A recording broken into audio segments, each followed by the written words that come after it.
Assalamu alaikum Bokayi. Welcome back to the Jallow Football Bantabai YouTube channel, the home of Gambian football. I am Chama, and this is the Scorpions Weekend Recap, a program where we look at the key performances of Gambian professional players. Over the past couple of weeks, it was the international break, and which meant most of the professional leagues in the world were on break as well. The Gambian national team was not involved in any international games, which also meant that it was a bit quiet on with Gambian footballers during that particular period. So probably they were all on break, traveling in different parts of the world, I will assume. But football is back. This weekend there was a very, very interesting weekend because there was tons of activities going on with Gambian players scoring goals, some players coming back from long time injuries, and some players creating goals and stuff like that. So it was it was another interesting week for Gambian players.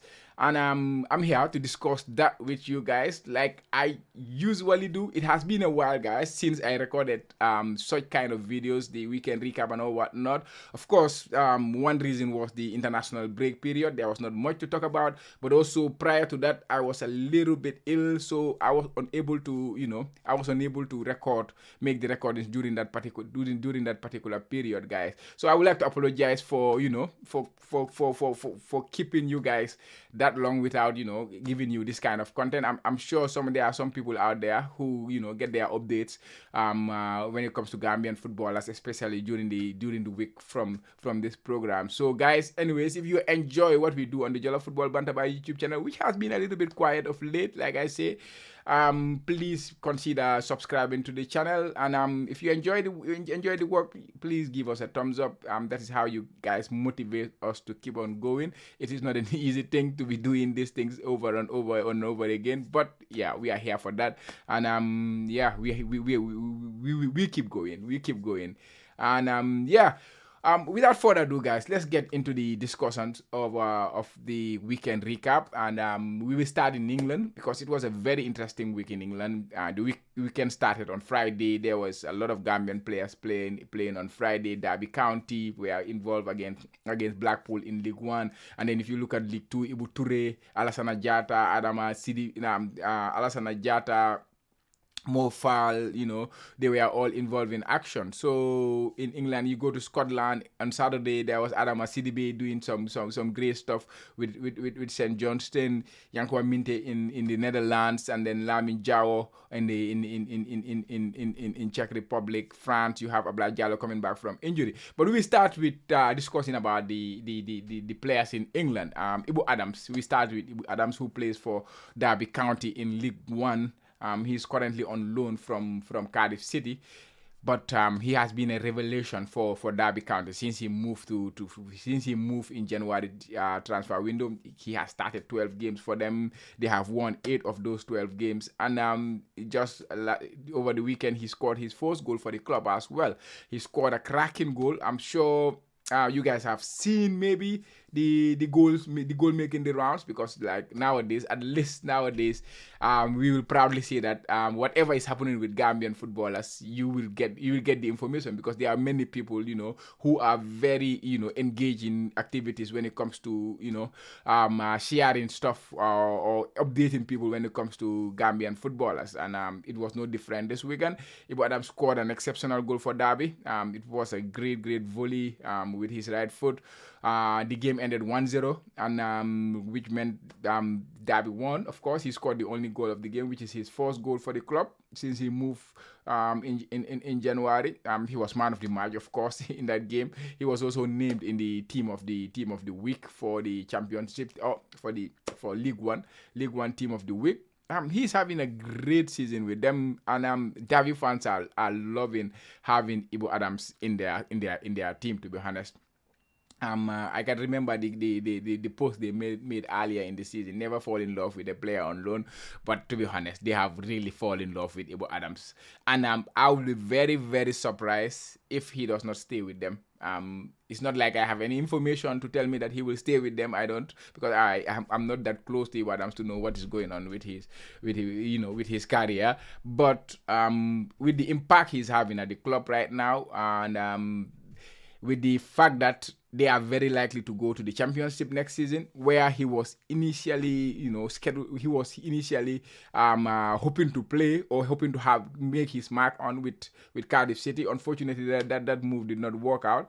But Derby now they sit second in League Two. So if they like 5 points ahead of Bolton Wanderers, they are second. Second on the table. 6 points rather ahead of Bolton Wanderers. So it will be it will be a huge surprise if they don't end up in the championship at this rate. Because top 2 qualify automatically to the championship, and then the next 4 they will play a playoff. So I cannot see a world where Derby will not be in the top 2. But of course, it's football. Football is a very funny game. Anything can happen. But they are in a very good position. Let's say it like that. They are in a very, very good position. If they continue with the form they are on, like I say, they won they won 8 of their last 12 games. I think they won 5 of their last 6 games. So if they continue this kind of form over the course of the season is almost ending, because we are at the business end of the season, just about 7 or 8 games left to play. So it will be very surprising if they don't stay in the league. And I'm sure if they move to the championship, Ebou Adams will I'm sure Derby will want to keep him because of the impact he had, and Ebou Adams because that is where he was. He wanted to play in the first place. I'm sure he will be happy to stay there because they are showing him, they are giving him the opportunity that he lacked at Cardiff City. So, well, but at the end of the day too, it depends on what Cardiff and Derby County want. If maybe Cardiff have other plans with Ebou Adams and all whatnot. So we have to wait and see on that one. But he is definitely having a great season, great second half of the season with them playing in midfield. Something I always say about Ebou Adams is he's a player who needs time. Like, he needs to be on the pitch regularly. Since he moved to Derby, he has started 12 games. He has started all 12 games since he moved there. And now they are seeing his impact. They are seeing his qualities. Because he's a player, he needs minutes. He's an athlete. I always say that he's an athlete. He runs a lot. You see, he's in the Ramadan. I see him, making a comment after the game about the Ramadan. He said, only God knows how he can last these games. But he's an athlete. He's a proper athlete.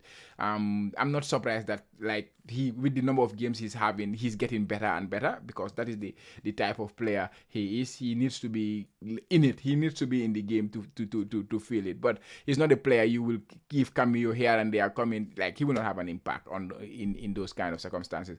But yeah, he is in exceptionally good form. Long may it continue. And staying in England and moving a league lower, that is the League 2, where we have Ebou playing, Alasan Ajata, Mo Fall, and Seydou Khan and Jacob Meni, they are all in that league. So over the weekend, Stockport, they played against Forest Green Rover, the former club of Ebou Adams.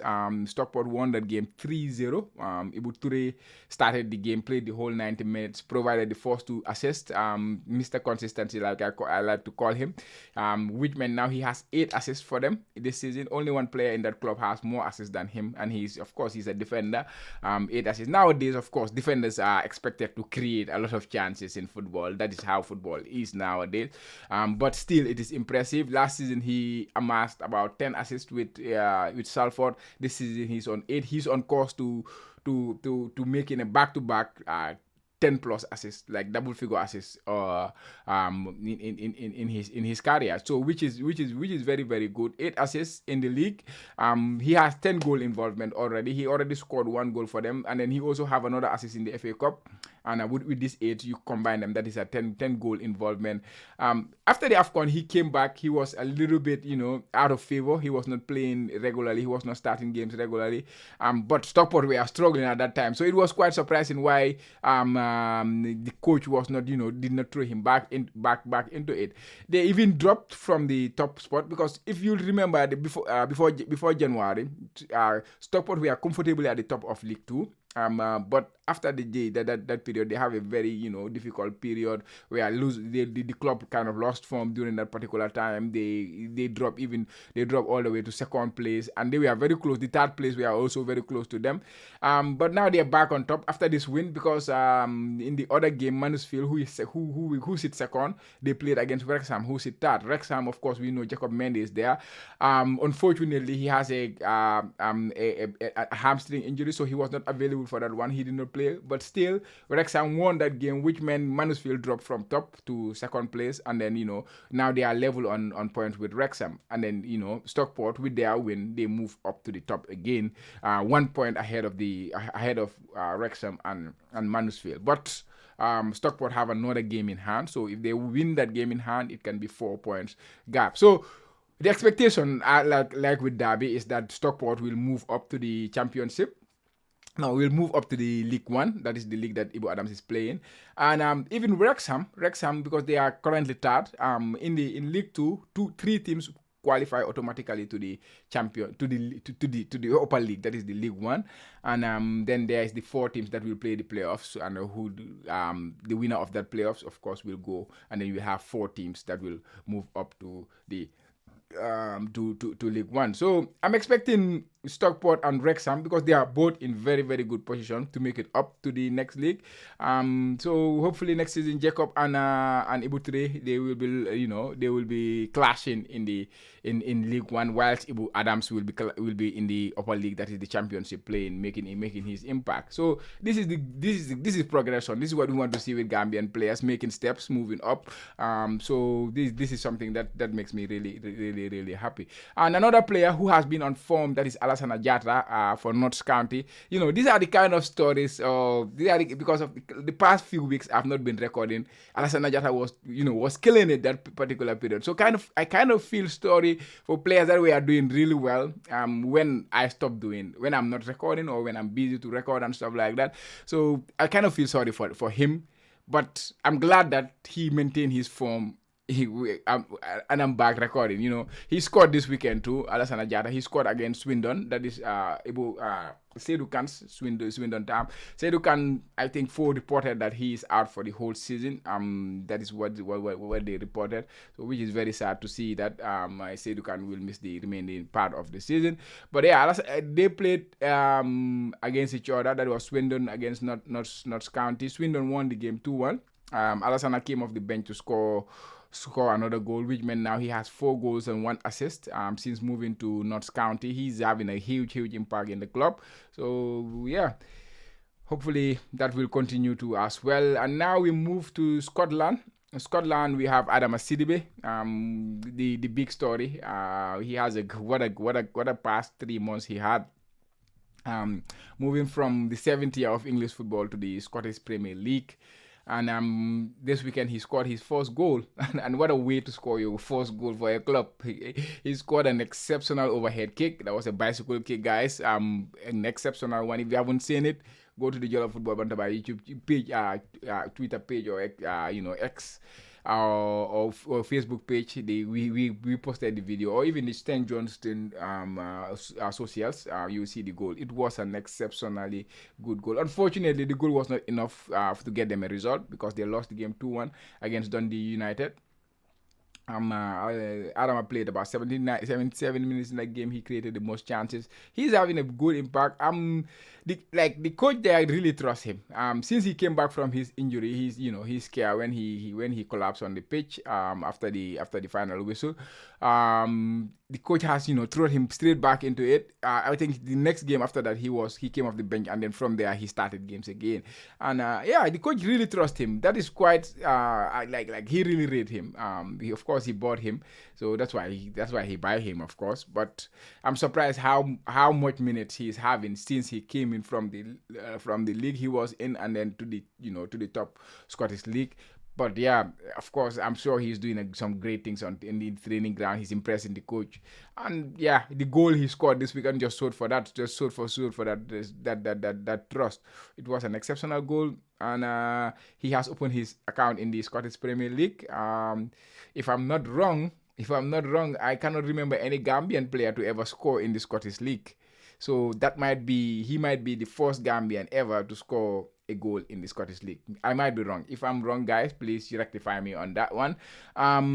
Next, we move on to Netherlands. Yankuba Minte, Feyenoord, they were involved against Utrecht. Utrecht took the lead, like an early lead. It was the second minute or something. I just saw the game started on my phone, the notification, and then the next minute, 2 minutes, Feyenoord were 1-0 down. And then before you know it, they were 2-0 down. Feyenoord, Utrecht took a 2-goal lead against Feyenoord. But Feyenoord turned it around. 4 goals they scored in the second half to win the game 4-2. Yanko Minte was involved, of course. He started the game, played in 18 minutes. And he had a goal disallowed in that one, completed 3 dribbles, won 7 duels. He was very good, but it was not one of those games where you will say, "Oh, Yanko Minte was exceptional." It was not one of those games. It was just a normal game for him. I want to say normal. It was just a like standard game for him. Okay, he played well. He contributed in the game and all whatnot. But he was not as impactful as he has been in the past few games. So, but the good thing is his club won the game. Feyenoord, football is a team sport at the end of the day. They won the game 4-2, which was an important win in a way, because PSV Eindhoven dropped 3 points this weekend. They lost. They were 10 points ahead of Feyenoord, and now that is cut to 7 points. 7 is still a lot of points to cover, especially considering there is only 7 games to go before the season ends. So I think 4 or 5 wins for PSV will do for them to win the league. But still, there is hope. 7 points is surmountable. So Feyenoord just have to hope that PSV continue to drop points until the end of the season. Of course, it does not happen, not often, but there is a chance. So to cut the points tally from 10 to 7 is good. I think these are the only two teams who have chance to win the league, because the remaining clubs in the league, they are way down. So if I was to put my money, definitely I would put it on PSV to win the league. But just to say that Feyenoord have a chance, and maybe, who knows, you never know. And in Czech Republic, Lamin Jallow was also involved. He's having also a decent season, I would say. Scored already 5 goals and 2 assists. In 9 starts. He does not start all the games. He played 22 games in total, but he only started 9 games. He had 5 goals and 2 assists. That's not bad. And then this weekend too, he was denied a goal. I would say he was denied a goal, a clear goal. He was denied a goal. Of course, it was the winning goal. They won the game. Malada won the game 3-2, and Lamin Jallow came off the bench to score. I will not say score, to help them score the winning goal, 3-2. In any league, in the Premier League, that would have been given to Lamin Jallow as a goal, 100%, because he headed the ball was on target, it was going into the goal, it deflected off a defender, and then it went in. And they say it's an own goal. I don't think that will be the case in any other league. But of course, every league have their own rules. They have their own way to define what is a goal for a player, and what is not a goal for a player. They deny him the goal. They consider the goal as an own goal. But as far as I'm concerned, if I analyze it the way I watch football, it was his goal. So he remains on 5 goals. That is the statistical data. That is the official number we will put on him. But yeah, he was denied the goal. Nonetheless, he celebrated the goal anyways, and I'm sure he believes it's his goal. If I was him too, I would claim the goal 100%. So yeah, but they won the game as well, 3-2. Yeah, Lamin Jallow. And then next in France, Ablaye Jallow, Jamano returned back from his injury. Of course, he returned before the international break. Played a few minutes, 4 or 5 minutes, something like that. So the international break was quite good for him, because he's coming back from a hamstring injury that he got during the African Cup of Nations in our game against Cameroon, the final game against Cameroon. But he returned just before the international break, played a few minutes, and then came on against Monaco over the weekend. They lost the game 5-2, to be honest, but I think he had a great impact on the game. He did not score, he did not assist, But it was through him, his smart play that led to Metz's 2 goals. He kind of assisted the assister. He passed the ball to the guy who created the chance. But the pass was like, it was a really good pass. The two Senegalese players, Jallow and what's his name again? Fai? Is it Fai? I think I cannot remember the other guy's name, but yeah, Jallow, who was key in their under 20 African Cup of Nations, scored one of the goals, and the other guy scored the other goal. Both goals were scored by Senegalese players. Jamano was very impactful in the cameo he had. He only played 19 minutes in that game, but he was very impactful. I would expect him to start knocking on the door to start the games again after a performance like that. It was a poor defensive performance from Metz, to be honest. Their goalkeeper, like, I have to mention the goalkeeper. I don't even know his name, but he gifted like Balogun a very, very, very, very easy goal. It was a back pass to the goalkeeper, and the goalkeeper was trying to backheel the ball. Like, I cannot imagine a world where a goalkeeper will try to play a backheel. Like, catch a ball be. Like, goalkeeper, lan ngay def ba di catch a ball. Like, which situation should you be in? Catch a ball be. And then, yeah, his backheel, landed directly on Balogun, who dispatched it. And then I think that was the 4th goal. Defensively too, they were being picked up like any pressure that they put on their defenders, they give them the ball. It was a very poor defensive performance overall from Metz. But the good thing, Abdoulaye Jallow had an impact in that game. Had a very good impact with a very small cameo, just 20 minutes played. So yeah. And other players that I would like to mention, Sidibeh, he has been in exceptional form of late. He has been the best. He has been the best goalkeeper for Gambia, best Gambian goalkeeper for the past 3 months. He kept a clean sheet for versus Verona against Renate. Solmar, which is also a very interesting story, made his debut for Zelznica Ponsevoa. I cannot. It's a Serbian club where he signed with. He signed with the side. I'm sorry, I'm butchering the club's name, but yeah, it's quite difficult for me. Zeleznica, maybe Zeleznica. Okay, yeah. It's good to see Solmar back. He has not played football in 2024.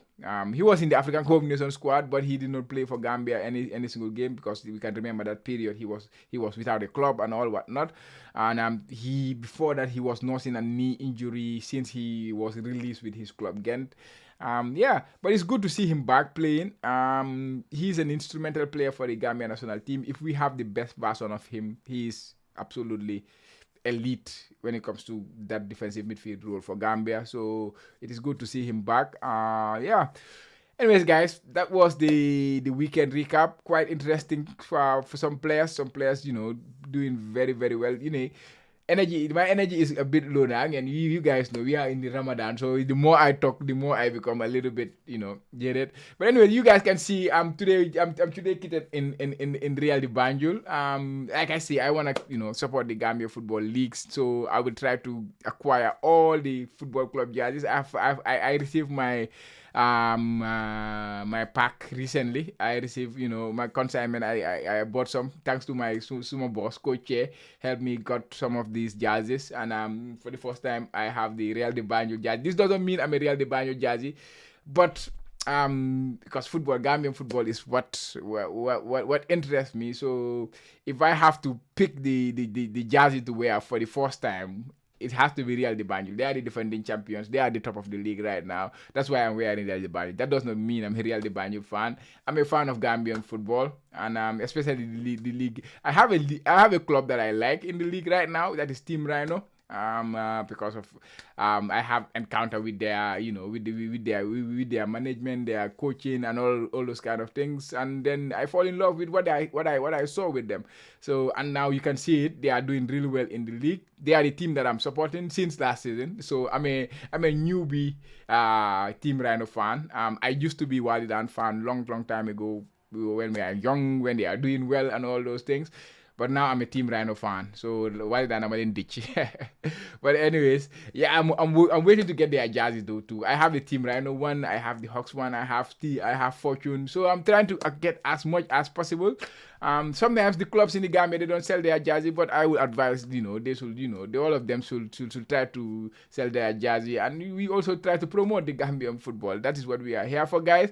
That was it from me. That was the Gambia. That was the weekend recap. There was no Gambia football show yesterday because of Coach was a little bit ill as well. I don't know that Ramadan we but that was why we could not record yesterday. Hopefully we will be back next weekend for the Gambia football show. It was your boy guys Chama, and this was the weekend recap. I hope you enjoy it. Make sure you give us a thumbs up. Until we come your way again, guys. Peace out. Bye.